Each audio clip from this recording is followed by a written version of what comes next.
Representative Juan Ciscomani and Secretary of Veterans Affairs Doug Collins visited the Southern Arizona VA today.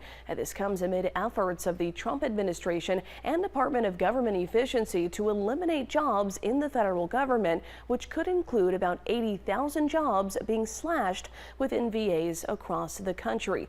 13 News reporter Raya Torres talked to them and a veteran who says Representative Ciscomani is not doing enough. VA Secretary Doug Collins and Representative Juan Ciscomani were impressed upon touring the Southern Arizona VA today. But talks about impending job cuts at the VA has people concerned, especially some veterans. I want him to specifically tell me why that employee is not needed with the VA healthcare system.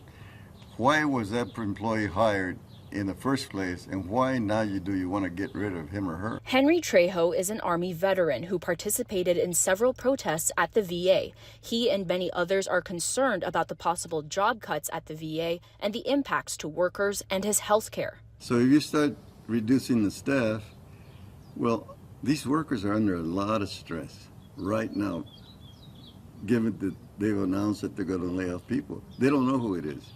So they go to work, they're all stressed out. Henry protested outside the VA this morning. He didn't know Representative Ciscomani and Secretary Collins were inside. The morale of the workforce here, and most, if not all, veterans that I talk to are very happy with the care they receive here. Part of their effort involves reducing staff. Close to 80,000 jobs could be cut. Secretary Collins says those jobs do not directly deal with health care and benefits of veterans. Explain to me how an interior designer is helping my veteran get health care and an occupational therapy.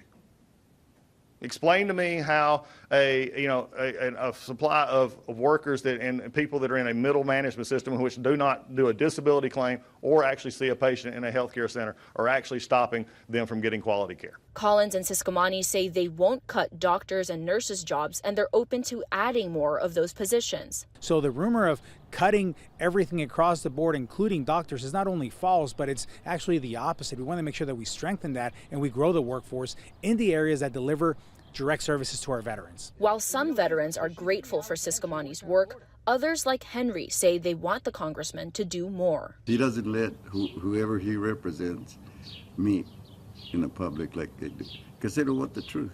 We're telling the truth because we experience it.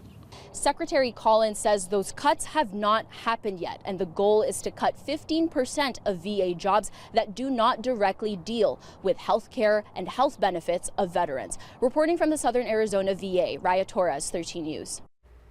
Thank you, Raya. We also reached out to Democratic Senator and veteran Mark Kelly about this. His office sent us this statement saying, quote, Senator Kelly was in Tucson just last week listening directly to Arizona veterans who are raising real concerns about reduced VA services, mass layoffs, and access to care.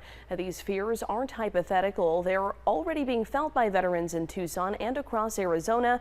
Senator Kelly will continue standing with veterans to protect the services they've earned.